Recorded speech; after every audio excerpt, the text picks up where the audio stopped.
ಕಾಂಗ್ರೆಸ್ನಲ್ಲಿ ಮುಗಿಯದ ಸಿಎಂ ಕುರ್ಚಿ ಪ್ರಹಸನ. ದೆಹಲಿಯಲ್ಲಿ ಎರಡನೇ ದಿನವೂ ಕೂಡ ಡಿಕೆಶಿ ಸರ್ಕಸ್ ಮಾಡ್ತಾ ಇದ್ದಾರೆ. ರಾಹುಲ್ ಗಾಂಧಿ ಭೇಟಿಗೆ ಡಿಕೆಶಿ ಪ್ರಯತ್ನವನ್ನ ಪಡ್ತಾ ಇರುವಂತದ್ದು. ದೆಹಲಿಯಲ್ಲಿದ್ದಾರೆ ಡಿಕೆ ಶಿವಕುಮಾರ್ ಅವರು. ಪ್ರಮುಖವಾಗಿ ಬೈ ಎಲೆಕ್ಷನ್ ಎಲ್ಲ ಆಗೋದನ್ನ ಕಾಯ್ತಾ ಇದ್ರು. ಎಲ್ಲ ಮುಗಿದ ಬಳಿಕ ಈಗ ಹೈಕಮಾಂಡ್ ನಾಯಕರನ್ನ ಭೇಟಿ ಮಾಡ್ತಾ ಇದ್ದಾರೆ. ಶಾಸಕರ ಗುಂಪು ಹೋಗಿತ್ತು, ಈಗ ಸ್ವತಃ ಡಿಕೆ ಶಿವಕುಮಾರ್ ಅವರೇ ಹೋಗಿದ್ದಾರೆ. ಖರ್ಗೆ ಮೂಲಕ ರಾಹುಲ್ ಭೇಟಿಗೆ ಪ್ರಯತ್ನವನ್ನ ಮಾಡಲಾಗ್ತಾ ಇದೆ. ನಾಯಕತ್ವ ವಿಷಯದಲ್ಲಿ ಕ್ಲಾರಿಟಿಯನ್ನ ಪಡೆದುಕೊಳ್ಳಲಿಕ್ಕೆ ಪ್ರಯತ್ನವನ್ನ ಮಾಡಲಾಗ್ತಾ ಇದೆ. ಮೇ ಮೊದಲ ವಾರದಲ್ಲಿ ಸಂದೇಶ ರವಾನೆನಾ ಅಂತ. ಮೇ 4ನೇ ತಾರೀಕು ರಿಸಲ್ಟ್ ಬರುತ್ತೆ, ಪಂಚ ರಾಜ್ಯಗಳ ಚುನಾವಣೆಯ ರಿಸಲ್ಟ್.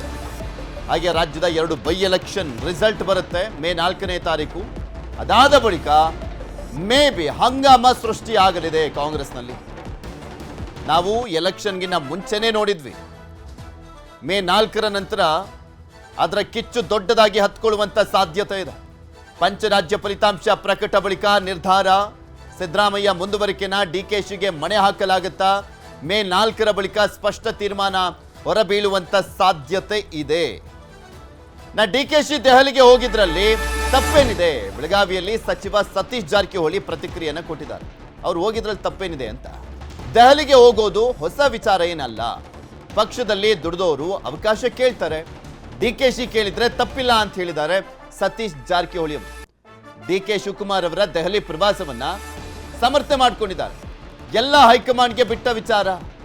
ಪಕ್ಷಕ್ಕೋಸ್ಕರ ದುಡಿದಿದ್ದಾರೆ, ಕೇಳಿದ್ರಲ್ಲಿ ತಪ್ಪೇನಿದೆ ಅಂತ ಸತೀಶ್ ಜಾರಕಿಹೊಳಿ ಅವರು ಪ್ರಶ್ನೆಯನ್ನ ಮಾಡಿದ್ದಾರೆ. ಹೋಗೋದ್ರಲ್ಲಿ ತಪ್ಪಿಲ್ಲ, ಪಕ್ಷಕ್ಕೋಸ್ಕರ ದುಡ್ದಂಥವರು ನಮಗಿಂತ ಅವಕಾಶ ಬೇಕು ಅಂತ ಕೇಳೋದ್ರಲ್ಲಿ ಯಾವುದೇ ರೀತಿಯಾದಂಥ ತಪ್ಪಿಲ್ಲ ಅನ್ನುವಂಥದ್ರ ಬಗ್ಗೆ ಮಾತನಾಡಿದ್ದಾರೆ. ಇದೇ ವಿಚಾರಕ್ಕೆ ಸಂಬಂಧಪಟ್ಟಂತೆ ಸತೀಶ್ ಜಾರಕಿಹೊಳಿ ಏನ್ ಮಾತನಾಡಿದ್ರೆ ನೋಡೋಣ. ಹೋಗ್ತಾರೆ, ಅವ್ರೇನು ಹೊಸದೇನಲ್ಲ. ಡೆಲ್ಲಿಗೆ ಹೋಗೋದು ಅಧ್ಯಕ್ಷರು ಹೊಸದಲ್ಲ. ಅವ್ರ ಮಂತ್ರಿ ಇದಾರ, ಅಧ್ಯಕ್ಷ ಇದಾರ, ಮುಂಚೆಯಿಂದ ಹೋಗತಾರ, ಇದೇನು ಹೊಸದಲ್ಲ.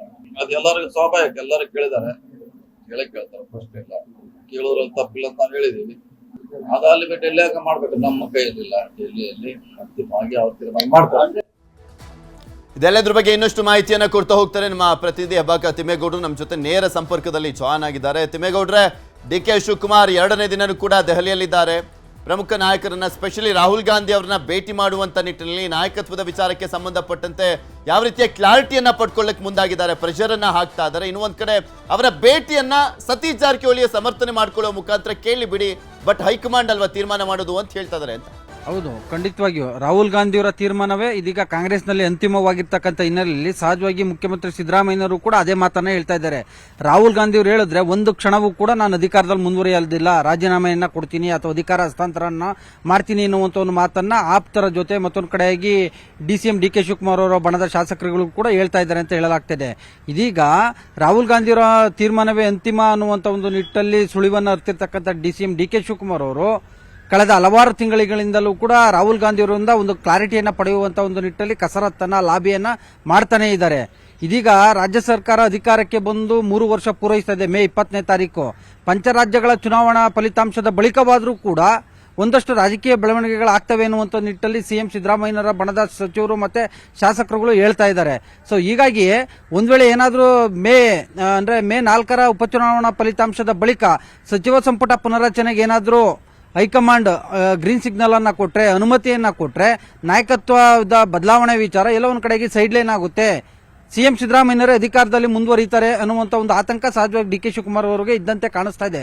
ಸೊ ಹೀಗಾಗಿ ಡಿಸಿಎಂ ಡಿಕೆ ಶಿವಕುಮಾರ್ ಅವರು ಹೈಕಮಾಂಡ್ ಮಟ್ಟದಲ್ಲಿ ಒಂದು ಅಂತಿಮ ಸುತ್ತಿನ ಕಸರತ್ತನ್ನ, ಅಂತಿಮ ಸುತ್ತಿನ ಒಂದು ಪ್ರಯತ್ನವನ್ನ, ಒಂದು ಅಟೆಂಪ್ಟ್ ಅನ್ನ ಮಾಡೋದಕ್ಕೂ ಕೂಡ ಇದೀಗ ಡಿಕೆ ಶಿವಕುಮಾರ್ ಅವರು ಮುಂದಾಗಿದ್ದಾರೆ ಅಂತ ಹೇಳಲಾಗ್ತಿದೆ. ಸೊ ಹೀಗಾಗಿ ಮೊನ್ನೆ ತೆಲಂಗಾಣ ಪ್ರವಾಸವನ್ನು ಕೈಗೊಂಡಿರ್ತಕ್ಕಂಥ ಡಿಕೆ ಶಿವಕುಮಾರ್ ಅವರು ನೇರವಾಗಿ ತೆಲಂಗಾಣದಿಂದ ನವದೆಹಲಿಗೆ ಪ್ರವಾಸವನ್ನ ಬೆಳೆಸಿರ್ತಕ್ಕಂಥದ್ದು.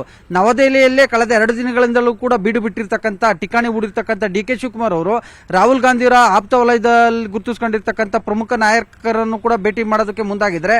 ಎಸ್ಪೆಷಲಿ ಕೆಸಿ ವೇಣುಗೋಪಾಲ್ ಅವರನ್ನು ಕೂಡ ಭೇಟಿ ಮಾಡಿದ್ದಾರೆ ಅಂತ ಹೇಳಲಾಗ್ತದೆ.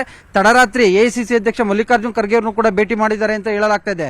ಆದ್ರೆ ಅವರೆಲ್ಲರೂ ಕೂಡ ರಾಹುಲ್ ಗಾಂಧಿಯವರ ತೀರ್ಮಾನವೇ ಅಂತಿಮ ಅನ್ನುವಂತ ಒಂದು ಮಾತನ್ನ ಹೇಳ್ತಾ ಇರ್ತಕ್ಕಂಥ ಹಿನ್ನೆಲೆಯಲ್ಲಿ ಇದೀಗ ರಾಹುಲ್ ಗಾಂಧಿಯವರ ಆಪ್ತರ ಮೂಲಕವಾಗಿ ಭೇಟಿಗೆ ಪ್ರಯತ್ನವನ್ನ ಮಾಡ್ತಾ ಇದ್ದಾರೆ ಅಂತ ಹೇಳಲಾಗ್ತಿದೆ. ಮತ್ತೊಂದು ಕಡೆಯಾಗಿ ರಾಹುಲ್ ಗಾಂಧಿಯವರ ಸಹೋದರಿ ಪ್ರಿಯಾಂಕಾ ಗಾಂಧಿಯವರ ಮೂಲಕವಾಗಿಯೂ ಕೂಡ ಒತ್ತಡವನ್ನು ಹಾಕಿಸೋದಕ್ಕೆ ಡಿ ಕೆ ಶಿವಕುಮಾರ್ ಅವರು ಒಂದು ಪ್ರಯತ್ನವನ್ನ, ಒಂದು ನಾನಾ ರೀತಿಯಾದಂತಹ ಕಸರತ್ತನ್ನ ಮಾಡ್ತಾ ಇದ್ದಾರೆ, ಒಂದು ಸ್ಟ್ರಾಟಜಿಯನ್ನ ರೂಪಿಸ್ತಾ ಇದ್ದಾರೆ ಎನ್ನುವಂತ ಒಂದು ಮಾತುಗಳು ಕೂಡ ಕೇಳಿ ಬರ್ತಾ ಇರ್ತಕ್ಕಂಥದ್ದು.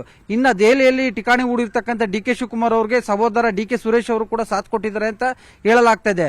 ಒಂದ್ ಕಡೆಯಾಗಿ ಡಿ ಕೆ ಸುರೇಶ್ ಅವರು ತಮ್ಮದೇ ಆದಂತ ಒಂದು ಕಾಂಟ್ಯಾಕ್ಟ್ ನಲ್ಲಿ ಯಾರ ಸಂಪರ್ಕವನ್ನ ಸಾಧಿಸಿದ್ರೆ ರಾಹುಲ್ ಗಾಂಧಿ ಅವರಿಗೆ ವಿಚಾರ ಮುಟ್ಟುತ್ತೆ, ರಾಹುಲ್ ಗಾಂಧಿಯವರಿಂದ ಒಂದು ಕ್ಲಾರಿಟಿಯನ್ನ ಪಡ್ಕೊಳ್ಬಹುದು ಅನ್ನುವಂತ ನಿಟ್ಟಿನಲ್ಲಿ ಅವರು ಕೂಡ ಒಂದು ಪ್ರಯತ್ನವನ್ನ ಮಾಡ್ತಾ ಇದ್ದಾರೆ. ಮತ್ತೊಂದು ಕಡೆಗೆ ಸಿಎಂ ಡಿ ಕೆ ಶಿವಕುಮಾರ್ ಅವರು ಕೂಡ ನಾನು ದೆಹಲಿಗೆ ಬಂದಿರೋದು ಗಾಳಿ ನೀರು ಕುಡಿಯೋದಕ್ಕಲ್ಲ, ನಾನು ಕೂಡ ರಾಜಕೀಯವನ್ನ ಮಾಡೋದಕ್ಕೆ ಅನ್ನುವಂತ ಒಂದು ಪರೋಕ್ಷವಾದಂತ ಒಂದು ಮಾತುಗಳನ್ನು ಕೂಡ ಹೇಳಿರುವಂತದ್ದು. ಸೊ ಹೀಗಾಗಿ ಒಂದ್ ಕಡೆಯಾಗಿ ರಾಜ್ಯದಲ್ಲಿ ಸಿಎಂ ಸಿದ್ದರಾಮಯ್ಯನವರು ತಮ್ಮ ಅಹಿಂದ ಮತ ಬ್ಯಾಂಕ್ ಅನ್ನ ಗಟ್ಟಿಗೊಳಿಸಿಕೊಳ್ಳುವಂತ ಒಂದು ನಿಟ್ಟಲ್ಲಿ ಪ್ರಮುಖವಾದಂತ ಒಂದು ನಿರ್ಧಾರಗಳನ್ನ ಕೈಗೊಳ್ತಾ ಇದ್ದಾರೆ. ಎಸ್ಪೆಷಲಿ ಒಳ ಮೀಸಲಾತಿ ವಿಚಾರವಾಗಿ ನಿನ್ನೆ ಸಿಎಂ ಡಿ ಕೆ ಶಿವಕುಮಾರ್ ಅವರ ಗೈರಿನಲ್ಲಿ ಒಂದು ಪ್ರಮುಖವಾದಂತ ಅಂದ್ರೆ ಒಳ ಮೀಸಲಾತಿ ವರ್ಗೀಕರಣದ ಒಂದು ಮಹತ್ವದ ತೀರ್ಮಾನವನ್ನು ಕೂಡ ಇಲ್ಲಿ ಕೈಗೊಂಡಿರುವಂತದ್ದು. ವಿಚಾರಕ್ಕೆ ಸಂಬಂಧಪಟ್ಟಂತೆ ಏನೇ ತೀರ್ಮಾನ ಕೈಗೊಳ್ಳಂಗಿದ್ರು ಕೂಡ ತಿಮ್ಮೇಗೌಡ್ರೆ, ಕೇರಳದಲ್ಲಿ ಏನ್ ರಿಸಲ್ಟ್ ಬರುತ್ತೆ ಅನ್ನುವಂತ ಒಂದು ಪರಿಸ್ಥಿತಿಯ ಮೇಲೂ ಕೂಡ ಆಧಾರವಾಗಿರುತ್ತೆ. ಅಲ್ಲಿ ಏನಾದ್ರೂ UDF ಅಧಿಕಾರಕ್ಕೆ ಬಂದ್ರೆ ಕಾಂಗ್ರೆಸ್ ಸ್ವಲ್ಪ ಜೋಶಲ್ಲಿರುತ್ತೆ. ಅಕಸ್ಮಾತ್ ಅಲ್ಲಿ ಅಧಿಕಾರದಲ್ಲಿ ಬರಲಿಲ್ಲ ಅಂದ್ರೆ ಕಾಂಗ್ರೆಸ್ ಪರಿಸ್ಥಿತಿ ಏನಾಗಿರುತ್ತೆ ಅದರ ಆಧಾರದ ಮೇಲೆ ರಾಜ್ಯದ ಭವಿಷ್ಯ ಕೂಡ ನಿರ್ಧಾರ ಆಗುವಂತ ಚಾನ್ಸಸ್ ಅದು ಒಂದು ಲೆಕ್ಕಾಚಾರ ಆಗಿರ್ಬೋದು. ಆದ್ರೆ ಇಡೀ ದೇಶದಲ್ಲಿರ್ತಕ್ಕಂಥ ಕಾಂಗ್ರೆಸ್ ಅಧಿಕಾರವನ್ನ ಗದ್ದುಗೆಡ್ತಿರ್ತಕ್ಕಂಥದ್ದು 2 ರಾಜ್ಯಗಳಲ್ಲಿ, ಒಂದು ತೆಲಂಗಾಣ, ಒಂದು ಕರ್ನಾಟಕ. ಕಾಂಗ್ರೆಸ್ನ ಪ್ರಮುಖ ಅಜೆಂಡಾ ಅಂದ್ರೆ OBC ಸಮುದಾಯಗಳಿಗೆ ಶಕ್ತಿಯನ್ನ ತುಂಬುವಂಥದ್ದು. ಸೊ ಹೀಗಾಗಿ ಸಿಎಂ ಸಿದ್ದರಾಮಯ್ಯನವರು ಇಡೀ ದೇಶದಲ್ಲಿ ಏಕೈಕ ಹಿಂದ ಮುಖ್ಯಮಂತ್ರಿ ಆಗಿರ್ತಕ್ಕಂಥ ಹಿನ್ನೆಲೆಯಲ್ಲಿ ಸಹಜವಾಗಿ ಅವರನ್ನ ಪದಚ್ಯುತಿಗೊಳಿಸಿದ್ರೆ ಕಾಂಗ್ರೆಸ್ನ ಭವಿಷ್ಯ ಏನು, ಇದು ವಿರೋಧ ಪಕ್ಷಗಳಿಗೆ ಪ್ರಮುಖ ಅಸ್ತ್ರವಾಗಿ ಬಳಸ್ಕೊಳ್ತಾರೆ ಎನ್ನುವಂತ ಒಂದು ಆತಂಕವನ್ನು ಕೂಡ ಎಐಸಿಸಿ ಮಟ್ಟದ ಹಿರಿಯ ನಾಯಕರು ಕೂಡ ರಾಹುಲ್ ಗಾಂಧಿ ಅವರ ಮುಂದೆ ಪ್ರಸ್ತಾಪವನ್ನ ಮಾಡಿದ್ದಾರೆ ಅಂತ ಹೇಳಲಾಗ್ತಾ ಇದೆ. ಸೊ ಹೀಗಾಗಿ ಕೇರಳ ಚುನಾವಣಾ ಫಲಿತಾಂಶವು ಒಂದ್ ಕಡೆಯಾಗಿ ಪರಿಣಾಮ ಬೀರ್ಬೋದು, ಆದ್ರೆ ಇಲ್ಲಿ OBC ಮೇನ್ ಅಹಿಂದ ಕಾರ್ಡ್ ಕೂಡ ಇಲ್ಲಿ ವರ್ಕೌಟ್ ಆಗುತ್ತೆ. ಸೊ ಹೀಗಾಗಿ ಕಾಂಗ್ರೆಸ್ ಹೈಕಮಾಂಡ್ ಎಲ್ಲೋ ಒಂದ್ ಕಡೆಯಾಗಿ ಕರ್ನಾಟಕದ ನಾಯಕತ್ವ ಬದಲಾವಣೆ ವಿಚಾರದಲ್ಲಿ ಅಷ್ಟರ ಮಟ್ಟಿಗೆ ತಲೆ ಕೆಡಿಸಿಕೊಂಡಿಲ್ಲ ಅನ್ನುವಂತ ಒಂದು ಮಾತುಗಳನ್ನ ಇದೀಗ ಸಿಎಂ ಸಿದ್ದರಾಮಯ್ಯನವರ ಬೆಂಬಲಿಗರು ಮತ್ತೆ ಹಿತೈಷಿಗಳು ಹೇಳ್ತಾ ಇರ್ತಕ್ಕಂಥದ್ದು. ಆದ್ರೆ ಪಟ್ಟು ಬಿಡದಂತ ಸಿಎಂ ಡಿ ಕೆ ಶಿವಕುಮಾರ್ ಅವರು ಹೇಗಾದ್ರೂ ಮಾಡಿಯೇ ಸರಿ ಇದೇ ಸರ್ಕಾರದ ಅವಧಿಯಲ್ಲೇ ಮುಖ್ಯಮಂತ್ರಿ ಆಗಬೇಕು, ಇನ್ನುಳಿದಿರ್ತಕ್ಕಂಥ 2 ವರ್ಷದ ಅವಧಿಗಾದ್ರೂ ಕೂಡ ನಾನು ಸಿಎಂ ಪಟ್ಟಕ್ಕೇರ್ಬೇಕು ಅನ್ನುವಂತ ನಿಟ್ಟಲ್ಲಿ ಇದೀಗ ದೆಹಲಿ ಮಟ್ಟದಲ್ಲಿ ಲಾಬಿಗೆ ಮುಂದಾಗಿರುವಂತದ್ದು.